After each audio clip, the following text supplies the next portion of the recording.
नमस्कार मंडळी, आज आपण बनवणार आहोत मडक्यातली कोकम कढी। ही कोकम कढीची रेसिपी माझ्या आजीची आहे। आजी म्हणते मडक्यात कोकम कढी ठेवली की खूप छान लागते। तर चला तर बघूया कोकम कढीचं साहित्य।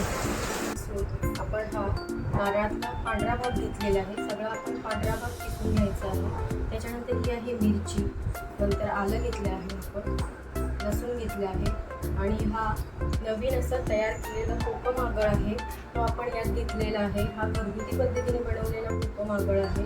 तसेच आपण कोथिंबीर घेतलं आहे, जिरं घेतलं आहे आणि मीठ घेतलं आहे। लसूण घेणार आहोत, त्यात मिरची टाकणार आहोत, आलं, लसूण,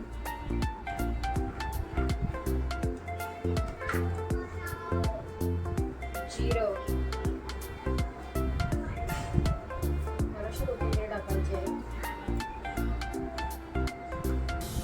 मला जसं तिखट पाहिजे आहे कोकम कढी तसं तुम्ही मिरची टाकून घ्या। मला जरा थोडी तिखट लागते। आणि यामध्ये जे पाणी वापरणार आहात ना, ते पाणी तुम्हाला कोमट घ्यायचं आहे। थोडंसं कोमट पाणी घ्या। कोमट पाणी घेतल्यामुळे काय होतं, सोलकढी बाधत नाही, सोलकढीचा त्रास होत नाही। त्याच्यामुळे सोलकढी बनवताना ही महत्त्वाची टीप आहे तुमच्यासाठी की जेव्हा सोलकढी बनवतो आपण तेव्हा सोलकढीमध्ये कोमट पाण्याचा वापर करायचा, त्याच्यामुळे सोलकढीचा त्रास होत नाही।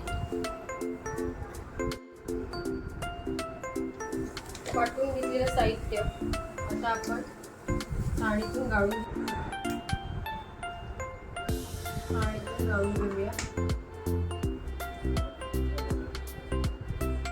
यात थोडं आपण कोमट पाणी घालणार आहोत।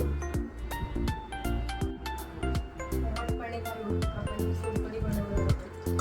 सोलकढीमध्ये कोमट पाणी घातलं सोलकढीचा त्रास होतो, ही महत्त्वाची टीप आहे तुमच्यासाठी।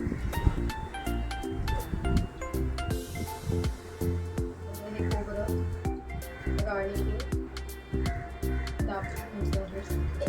परत एकदा आपल्याला हे खोबरं मिक्सरने फिरवायचं। सगळं खोबऱ्याचं पुन्हा एकदा मिक्सरमध्ये काढून घेतलेलं आहे।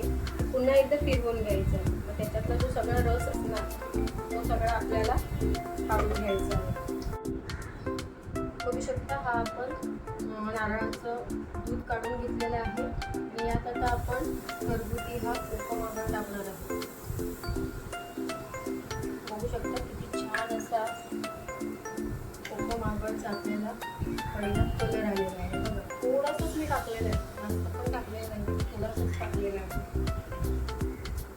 आणि यात आपण टाकणार आहोत थोडंसं चवीपुरतं मीठ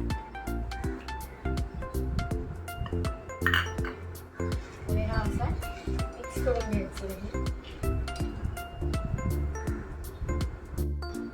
तर अशा प्रकारे सोलकढी बनवून झालेली आहे।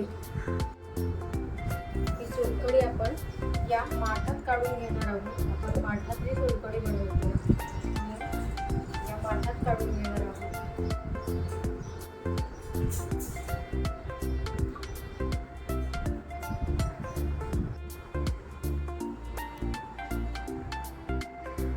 ही माठातली सोलकढी मी अर्ध्या तासासाठी फ्रीजमध्ये ठेवत आहे।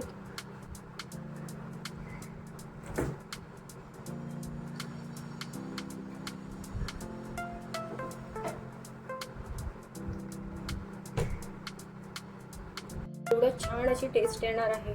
माठाच्या मातीच्या भांड्याची चव या सोलकढीत उतरणार आहे आणि ही सोलकढी एकदम तुम्हाला अप्रतिम अशी लागणार आहे।